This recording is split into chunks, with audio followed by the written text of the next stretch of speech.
In September of 2015, planes from the Russian Air Force began landing at the Khmeimim airport in Latakia, Syria.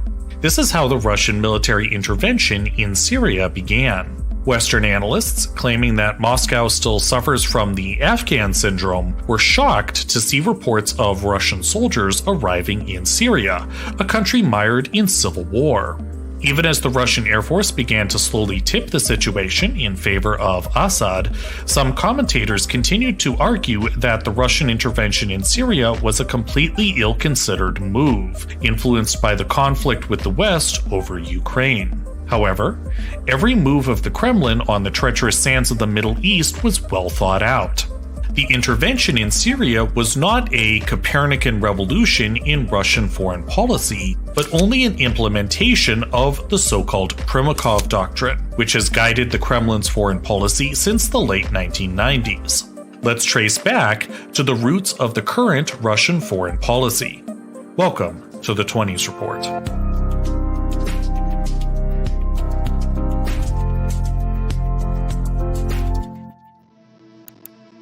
The episode's partner is NordVPN. By using our link nordvpn.com/gtbt, you will support the channel while getting preferential conditions when purchasing a 2-year plan. Russian Kissinger. In 1953, 24-year-old Yevgeny Primakov left the walls of the Moscow Institute of Oriental Studies. It was here that the future Minister of Foreign Affairs of Russia learned about the intricacies of Middle East policy and the Arabic language. Primakov was a good student, but not an outstanding one. His grades were average, and his knowledge of the Arabic language, as he himself mentioned years later, was very limited. There was no indication that Primakov would become the golden child of Russian diplomacy. Shortly after graduation, Primakov became a Middle East analyst, and, in the 1960s, a correspondent for the Soviet newspaper Pravda. This journalistic activity, however, was only a cover for the intelligence activities that Primakov carried out in the Middle East on behalf of the KGB. Primakov's analyses quickly caught the attention of high-ranking officials in the Kremlin, as already in the late 1960s he had become Moscow's special envoy for the Middle East, and was sent to places where, for various reasons, Soviet diplomats could not reach via official channels. It was Primakov who negotiated with Saddam Hussein, Mustafa Barzani, Yasser Arafat, and Anwar Sadat. It was also Primakov who, in the 1970s, on the personal orders of Brezhnev, held secret talks with the Israelis on the resumption of diplomatic relations that had been severed after the 1967 war. Soon the world of great politics opened up to a young and ambitious diplomat. In the late 1980s, Primakov became one of Mikhail Gorbachev's close associates, and in 1991 he became the head of the Foreign Intelligence Service, i.e. the heir of the Foreign Intelligence Wing of the KGB. 5 years later, Primakov was promoted again, and became the head of the Russian Ministry of Foreign Affairs. In January 1996, when Primakov moved into the building located at 3234 Smolenskaya Sanaya Street in Moscow, where the Russian Ministry of Foreign Affairs is located, Russia was in a state of political decay. The country was still in a deep economic crisis, and the force that Russia could exert in the international arena was only a shadow of the former power of the USSR. The USA, as the only remaining world power, independently shaped the international order, such as in its intervention in Kuwait and Iraq in 1991. Moscow's authority in the post-Soviet space looked no better. Just 8 months after Primakov took power, the Russian army was forced to retreat from Chechnya. Primakov's predecessor as the head of the Ministry of Foreign Affairs, Andrei Kozyrev, tried to pursue a pro-Western foreign policy and play for rapprochement with the US. Primakov's takeover of the position of foreign minister meant an end to Kozyrev's policy and a 180-degree turn in Russian foreign policy. As Lavrov said years later, Russia has abandoned the path of our Western partners and started to forge its own path. Primakov's doctrine, Gerasimov's concept. Primakov argued that a unipolar world in which there is only one global center of power, i.e. the USA, runs counter to Russia's vital interests. Moscow should fight American influence with absolute determination and work towards the creation of a multipolar world in which there will be several global centers of power. However, Primakov was aware that Russia was unable to compete with the US on an equal footing. Therefore, he proposed that Russia should ally with China and India in the game for a new multipolar world. If such a triple alliance were actually created, as Primakov argued, Russia could take on the role of an indispensable player who could effectively torpedo Washington's unilateral moves in the international arena. Thus, Primakov's doctrine was based on three basic pillars. Firstly, ensuring Russian domination of the post-Soviet space and the gradual expansion of its influence into the areas of Central Asia and the Middle East. Secondly, stopping NATO's expansion to the east and taking steps to weaken the United States, the North Atlantic Alliance, and the USA's non-NATO allies. And thirdly, partnership with China and India. According to Russia, while the unipolar world, one with a single global power center, is almost devoid of the risk of a global conflict, it is nevertheless characterized by enormous chaos and instability. This is reflected in smaller local conflicts, such as the war in Yugoslavia or Saddam Hussein's invasion of Kuwait. In turn, a multipolar world, requiring coordination of actions by superpowers, according to Primakov, would put an end to chaos and bring about peace based on consensus. It can be said that Primakov, to some extent in this doctrine, was calling back to the so-called concert of powers. That is, the geopolitical system that prevailed in Europe after the Congress of Vienna in 1815. The main principle of this system was to maintain the balance of power in Europe and prevent the emergence of a European hegemon. Thus, in the second half of the 1990s, the Primakov doctrine was developed. Russia, at that time, however, was too weak to implement it. Soon, Primakov himself went on to political retirement, when in 2000 he withdrew his candidacy for the presidency of the Russian Federation, and Vladimir Putin won the elections. This, however, did not end the Primakov doctrine. On the contrary, Primakov became a close associate of Putin and the rest of his administration, and especially Sergei Lavrov, who in 2004 became the new head of the Ministry of Foreign Affairs. This relationship was so close that at one point, Primakov began to be called Putin's godfather. With the reconstruction of the Russian economy and the restoration of the authority of the central government, Putin's Russia ceased to be a passive observer of world politics. The first clear signal of the implementation of the Primakov doctrine was the Georgian War, during which Moscow showed that it was the dominant force in the post-Soviet space, thus exerting the first pillar of the Primakov doctrine. It determinedly opposed attempts, or even the mere potential, to expand NATO's influence to the east, thereby also implementing the second pillar. Soon after, against the background of Georgian experiences, Russia began a thorough reform of its armed forces, the so-called Serdyukov-Shoigu reform. In 2013, an article by General Valery Gerasimov, chief of the Russian General Staff, was published in the Russian press, presenting the basic assumptions of hybrid war and the idea of permanent conflict. Initially, Gerasimov's text went unheeded. It was not until a year later that it began to be massively distributed in the West, when Russia invaded Crimea, and Moscow's actions in this war seemed to be taken straight from Gerasimov's article. In the West, the sensational-sounding term Gerasimov Doctrine was coined and introduced as the main driving force of Russian foreign policy. The problem, however, is that the so-called Gerasimov Doctrine is not actually a doctrine, but only a concept of introducing Primakov's doctrine at the operational level. This distinction is very important because while Primakov's doctrine defines the long-term goals of Russian foreign policy, Gerasimov's concept only provides the tools necessary to achieve these goals. Damascus in need. Before the dust in Donbass settled, the reformed Russian army launched another operation to present the Primakov Doctrine in its full splendor. In September of 2015, planes from the Russian Air Force began landing at the Khmeimim airport in Latakia, Syria, and this is how the Russian military intervention in Syria began.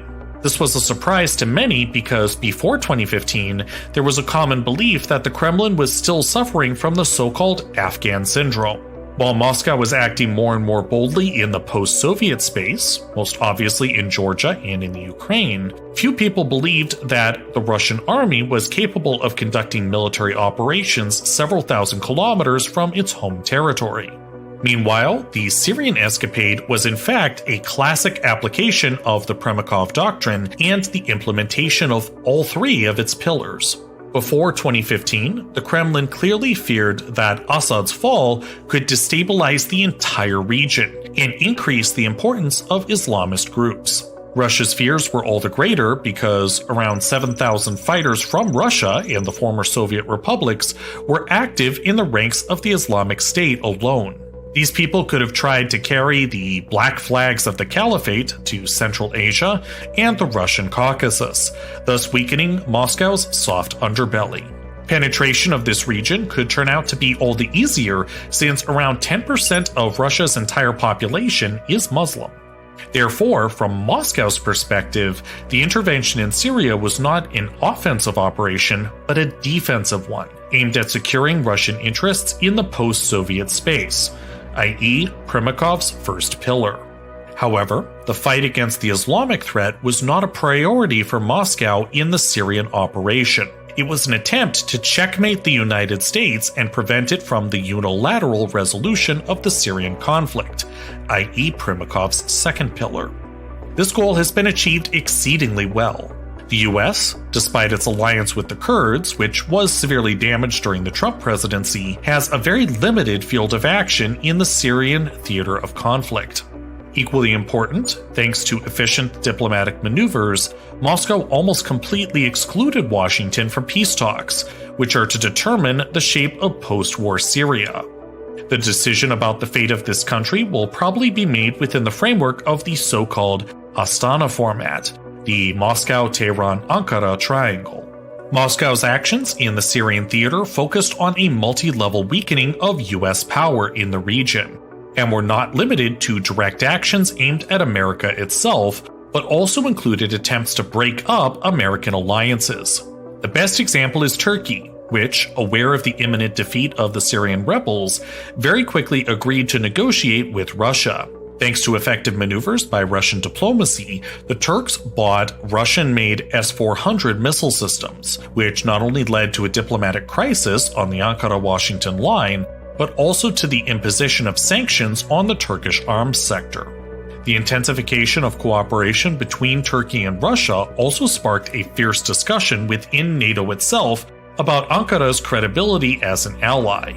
This is typical for the Kremlin, acting to weaken US and NATO structures, exactly as Primakov stated in the second pillar of his doctrine. The smashing of the Syrian rebels, however, has never been the pinnacle of Russia's ambitions in the Middle East. Since 2015, Moscow's actions have clearly indicated that Russia treats Syria as a kind of window to the Middle East, or as a platform for further expansion of its influence in the region. Syria has become a stage for the Russians to present to Arab countries what Russian political and military support looks like in practice. Thus, for the first time since the collapse of the USSR, the Arabs began to again include Russia in their political calculations. Actions taken in Syria have allowed Russia to strengthen relations with many countries in the region.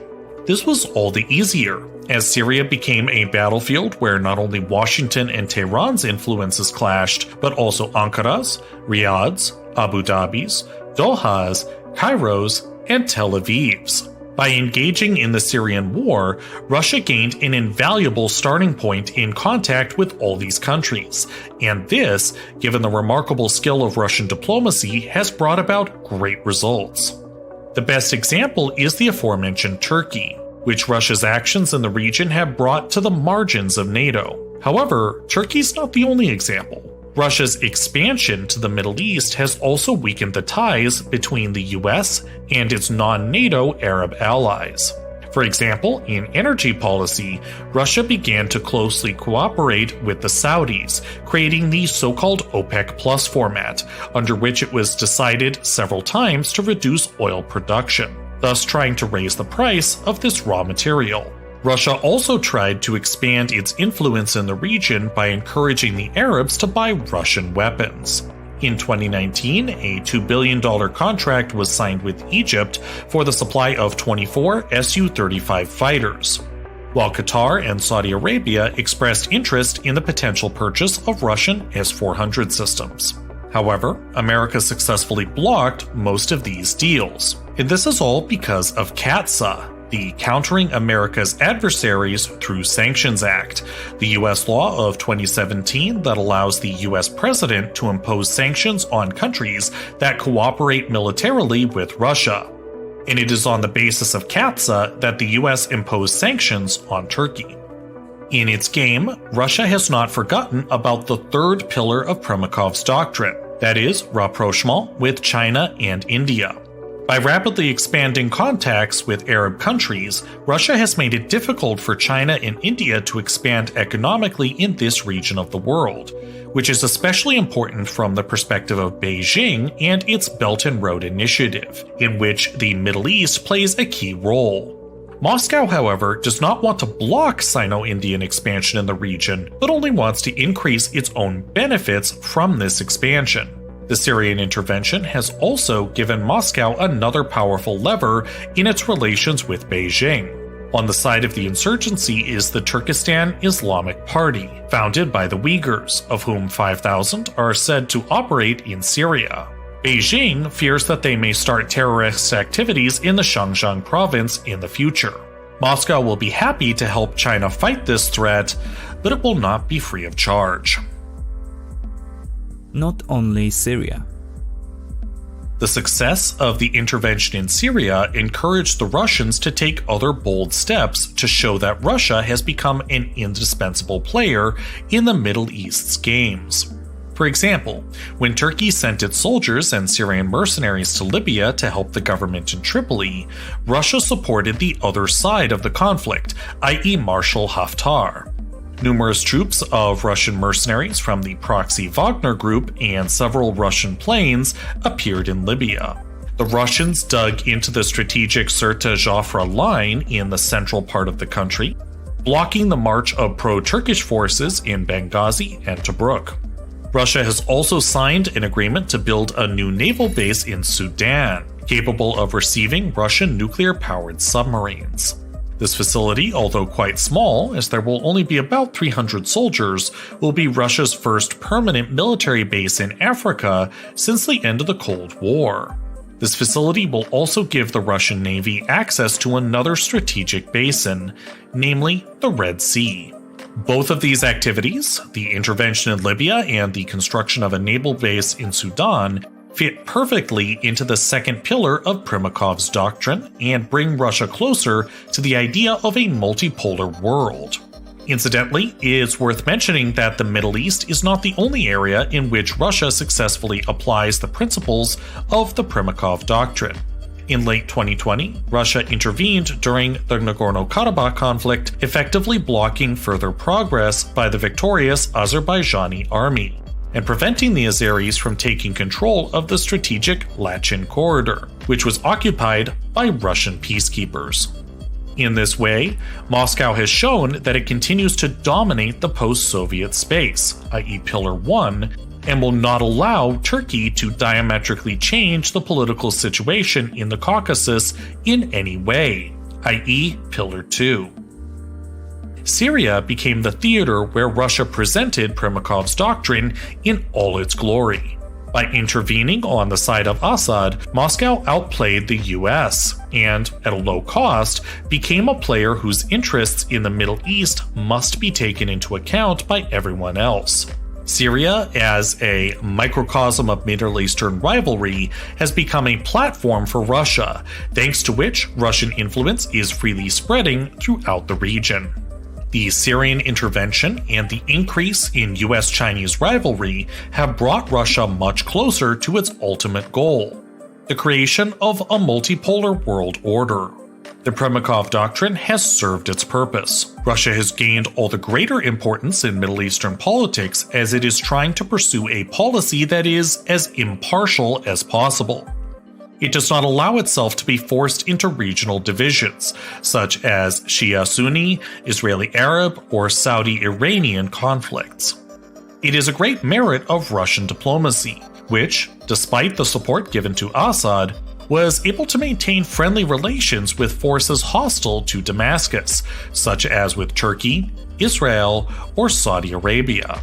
In exchange for tightening relations with these countries, Russia is trying, as much as possible, to take their interests into account in its Syrian policy. For example, not blocking Israeli bombings against the forces of Lebanese Hezbollah and the Iranian Islamic Revolutionary Guard Corps. However, the resources at its disposal are limited, and this peculiar policy of balance may at some point turn out to be unsustainable. For example, in the face of interstate war in the Middle East.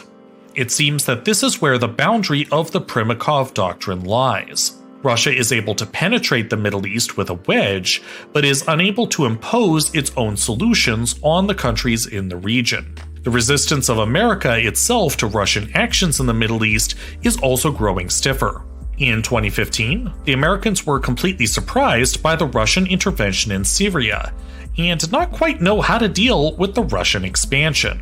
However, this situation has changed over the years. In 2017, Congress passed the CATSA law, which limited Russian arms exports to the Middle East, despite the fact that a few months earlier, Arab leaders were lining up for Russian military equipment.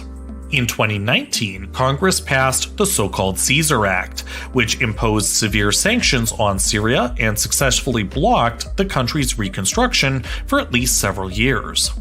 In practice, this means a significant increase to the cost of the Russian intervention and forcing Moscow to provide extensive aid to Assad, who, despite winning the civil war, has led his country to the brink of economic collapse. There is also an open question as to whether cooperation with Moscow by countries such as Turkey or Saudi Arabia is due to Russia itself, or maybe it's an attempt to play Washington with the help of Moscow. Russia, despite undoubtedly tremendous successes in the region, can fill the truth of the saying popularized by the former MI6 agent John Le Carre: "You can hire an Arab, but you can't buy him." Thus, Russia intervening in Syria to quickly force the rebels and Kurds to negotiate and then to federalize the country encountered fierce resistance from Assad, which it was unable to crush.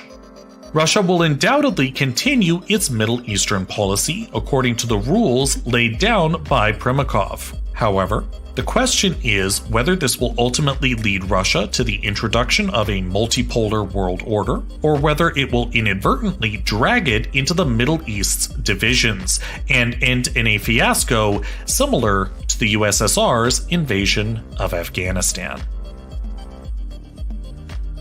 This was the 20th report. Special thanks, as always, go to the patrons of Good Times Bad Times, as well as to the people using our NordVPN link. It helps us create reports like this one.